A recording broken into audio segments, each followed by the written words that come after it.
Hello বন্ধুরা, good morning. আবার চলে এসেছি ছাদ বাগানের নতুন একটি ভিডিও নিয়ে। এই দেখুন, গাছপালার অবস্থা খুবই খারাপ। বৃষ্টিতে গাছপালা একেবারে নষ্ট হয়ে যাচ্ছে। এই গাছটা তো অনেক বড় হয়ে গেছে, কিন্তু গাছটা এখনো ফল ফুল দেখতে পাচ্ছি না, বুঝতে পারছি না। হ্যাঁ, হলুদ হলুদ ফুল এসছে।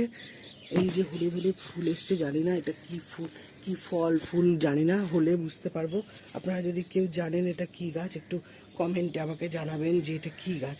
গাছটা কিন্তু অনেক ঝাঁকড়া হয়ে সুন্দর হয়েছে, কিন্তু কি গাছ আমি এখনও সেটা বুঝতে পারছি না। এইবার লাউ কুমড়ো গাছের অবস্থা তো খারাপই হয়ে গেছে। এই যে নতুন নতুন ডালপালা ছেড়েছে ছোট্ট ছোট্ট হয়ে, আর অর্ধেক অংশ মরেই গেছে। কতগুলো গাছ সব মরে যাচ্ছে বৃষ্টির জলে, বৃষ্টিতে। আর ওখানে একটা সুন্দর গাছ হয়েছে, সেটা হচ্ছে উচ্ছে গাছ। উচ্ছে গাছটা একদম দুর্বল ছিল, কিন্তু আমি বেঁধে দেওয়াতে বেশ সুন্দরভাবে উঠে আবার মাচা ধরে নিয়েছে।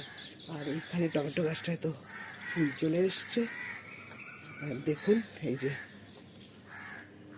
কলমি শাকটাও মাচা ধরে নিয়েছে। কলমি শাকের নতুন নতুন ডালপালা ছেড়েছে।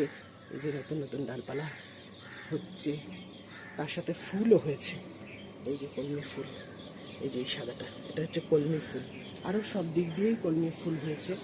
এটা এগুলো পুরুষ ফুল, ঢ্যাঁড়সের, এই ঢ্যাঁড়স বলছি, উচ্ছের পুরুষ ফুল। তবে গাছটা বেশ ভালোভাবেই হয়েছে। যে উচ্ছে গাছটা এখান থেকে আরও ডালপালা ছাড়ছে। আর এই যে কলমি গাছটা, মেন গাছটা হচ্ছে এখানটায়, এখানে কত সাদা সাদা ফুল হয়ে আমার নিচে পড়েও গেছে। এই যে এখানটায় দেখুন কচুরলতি অনেকগুলো বেরিয়েছে, কচুরলতি, গাদা কচুরলতি বেরিয়েছে। তারপরে এখানে নোটে শাকগুলো বেশ প্রাণবন্ত হয়ে উঠেছে, বেশ সুন্দর ডালপালা ছেড়েছে। আর এইটা তো জাম্বো নোটে গাছ, এইটা একটা জাম্বো নোটে গাছ, অনেক বড়।